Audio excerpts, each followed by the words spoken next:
Hello, and welcome to Trading 5 Talents. In today's video, we're going to be answering the question, what are options?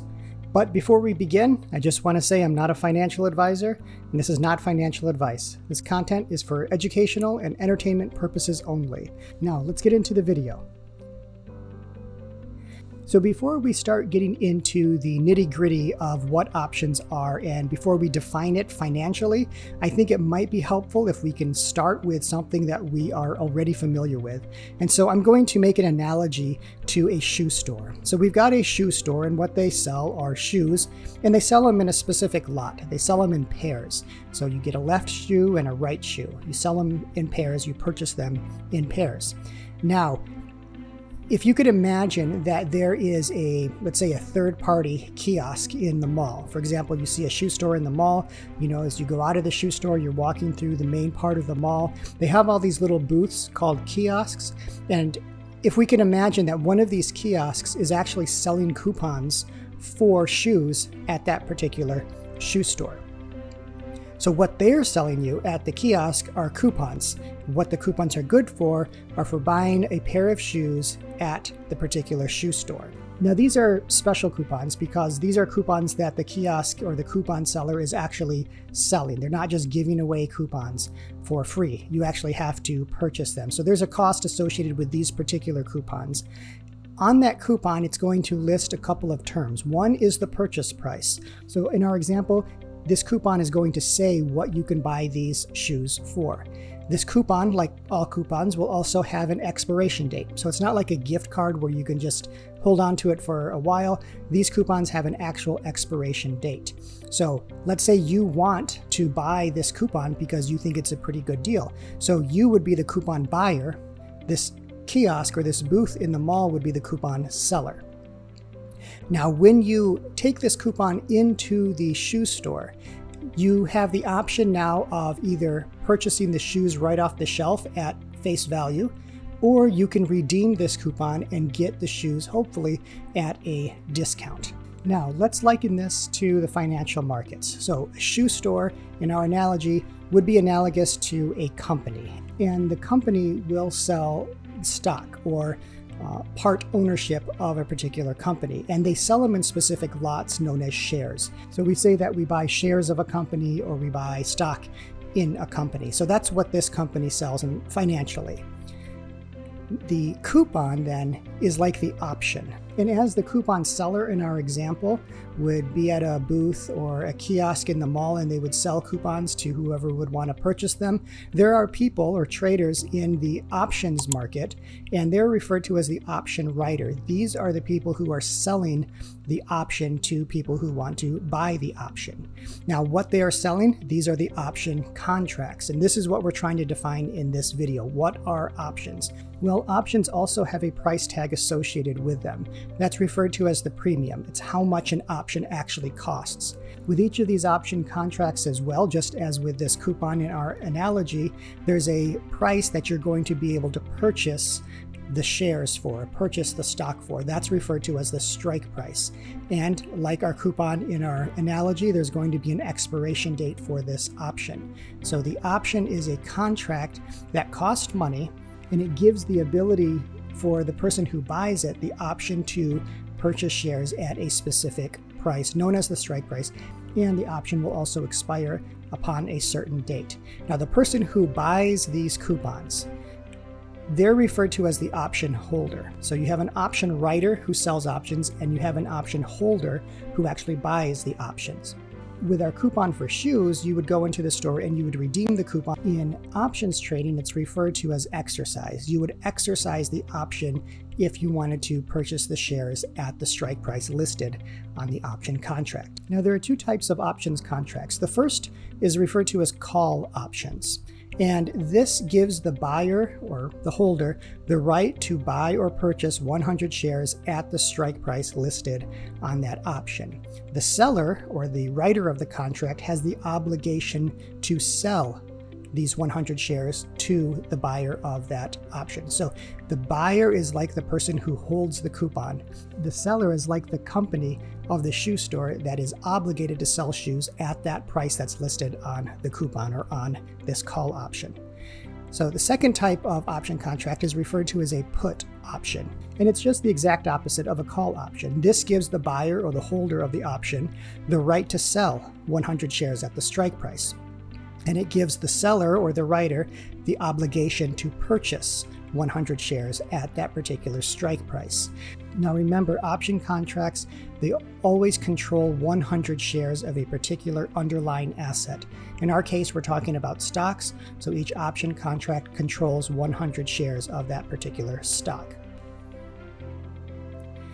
With two option types, there can be 4 different scenarios that we need to consider when we're looking at options. So first of all, we have calls and we have puts, the 2 different types of options. But in options trading, you can either buy options or you can sell options.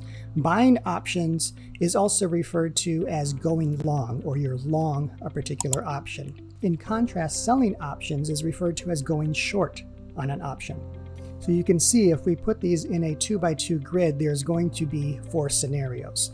You can buy calls, you can buy puts, you can sell calls, and you can sell puts.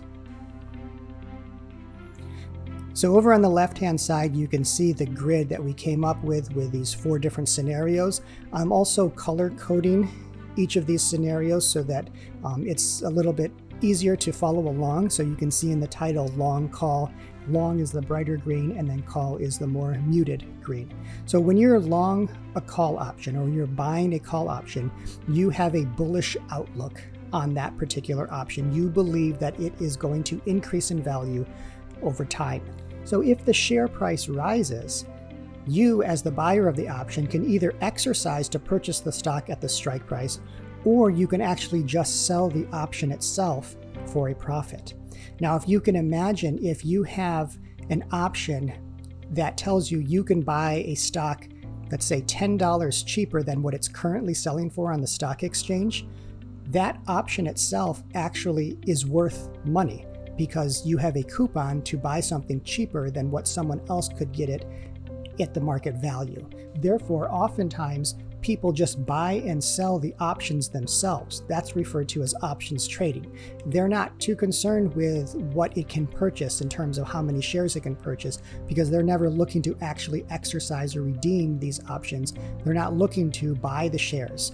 They are simply waiting for the value of that contract, of that coupon, of that option to increase in value, and then they'll go ahead and sell that particular coupon or that option for a profit. However, if the share price falls, so if you bought a call and the share price falls of the stock, then that call option decreases in value. For buying call options, theta decay or time will work against this particular position. If you don't know what theta decay is, it's one of the option Greeks. If you want to know more about options Greeks, there's a video link in the description that gives you an overview of that. So the idea for buying a call option or going long on a call option is you buy low, the option at a low price, and then you sell it at a higher price. That's what people do with stocks. They buy low, sell high. A lot of people do that with options as well. Buy low and sell high. Now let's look at a long put or purchasing a put option. In this instance, the buyer actually has a bearish outlook on the underlying asset, on the stock itself. And if the share price of that stock falls, the buyer can exercise that option to sell a stock at the strike price, or if the put option increases in value, they can simply sell the put for a profit. Now, many times people will purchase a put option if they are holding shares of that particular company. If they are holding 100 shares and they want to protect themselves if the share price suddenly falls, so they'll purchase a put option. So if the share price falls, the put option itself increases in value, and it also gives the holder of those shares the right to sell their shares at a particular strike price. So it's used often as a measure of protection or as a hedge against any type of bearish activity. So if the share price rises, though, the put option decreases in value. And like buying call options, theta decay or time decay works against the position. Anytime you buy options, theta decay will always work against you. So the idea is you still buy low and sell high. But in this case, you increase the put option value if the underlying asset decreases in value. That's why you have a bearish outlook on the stock. So you are a long put and the shares decrease in value. That means your put options increase in value. So this is also a method of trading where people can profit even though the stock price falls. Now let's look at the short positions. So here in this example, we are going to be selling a call option. And the seller has a neutral to bearish outlook on the stock itself. So after selling a call option, if the share price rises, you as the seller may be forced to sell the stock or the shares of the stock at the strike price listed on that particular options contract. So if the share price rises, you might be forced to sell. And remember, this is the idea of selling options. When you are the writer of the option or the seller of the option, you have the obligation. The value of your option now increases, which I highlight in red because it's not a profitable move if you're the seller of an option. When you're a seller of an option, you want to sell at a higher price, and then the value of that option decrease over time so you can buy it back at a lower price. So that's why I list this in red. The value of your call option will increase if the share price increases. Now, if the share price falls, then the call option premium or the call option value will decrease. And that's good. That's why I highlight it in green, because this benefits you as the option seller. And you could actually buy this back to close. So in this case, you're selling an option to open the position, and then you're buying back the option to close the position. When we were long on options, so buying a call, buying a put, you bought to open the position, and then you sold to close the position. Here we're doing the exact opposite, selling first and then buying later. In our society, we are very familiar with buying low and selling high. We buy something first, it goes up in value, and then we sell it. So we buy to open the position, we sell to close the position. When you sell options, it takes just a little bit of time to wrap your mind around the inverse concept of selling something at a higher price first and then buying it back later to close the position at a lower price. When you sell options, theta decay actually works in your favor. So this is why this is a neutral to bearish outlook, because when you sell a call, if the share price goes down, that is, it's a bearish event, you profit. If the stock stays at the same price, that is, it's a neutral movement, you still benefit and you still profit because theta decay is also eating away at the value of that option contract. That's why it's a neutral to bearish outlook. So again, we are selling high and then we're buying it back low.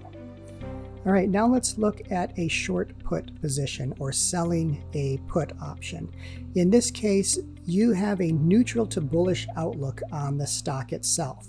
So if the share price of the stock falls, the seller, which would be you, may be forced to buy stock at the strike price listed on that put option. In this case, the value of the put option increases, and that's in red because it's not a profitable move for the option seller. Remember, you want to sell high and then you want to buy it back low. You want the value of your option to decrease over time, not increase. You want it to decrease in order to make a profit. But if the share price rises or increases, then the put value actually decreases, which is profitable for the option seller because you want to buy it back at a low price. So as the value of the put option decreases over time, or because the share price continues to rise, you can exit the position by buying it back. So now you open the position by selling, or you sell to open, and then you close the position by buying it back. Now, as we saw with selling calls, theta decay will also benefit this particular position. So this is why it's a neutral to a bullish outlook. And just to reiterate, when you sell options, you want to sell high and then buy it back at a lower price. So another thing to consider with options is what happens at the expiration date. Now, there can be a couple of scenarios.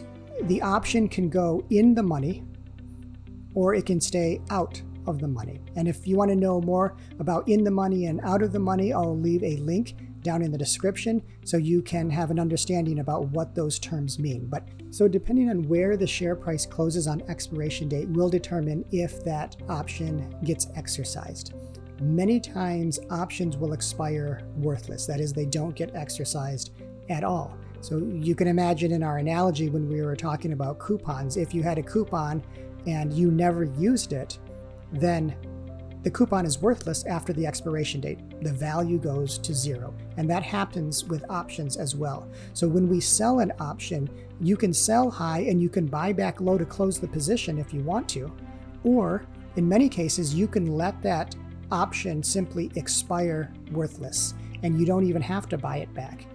You sell it for a certain price, you get to keep all of that money. You have to spend no more money to actually close the position. You just let it expire worthless. So if you have any questions about this topic or about selling options in general, just leave a comment down below and I'll answer it as quickly as possible. In the meantime, if you want to learn about the wheel strategy and how you sell options to generate consistent monthly income, and also about how I use it for lifestyle trading, click on the subscribe button and turn on the notifications so you can catch all the updates. Until next time, trade wisely and take care.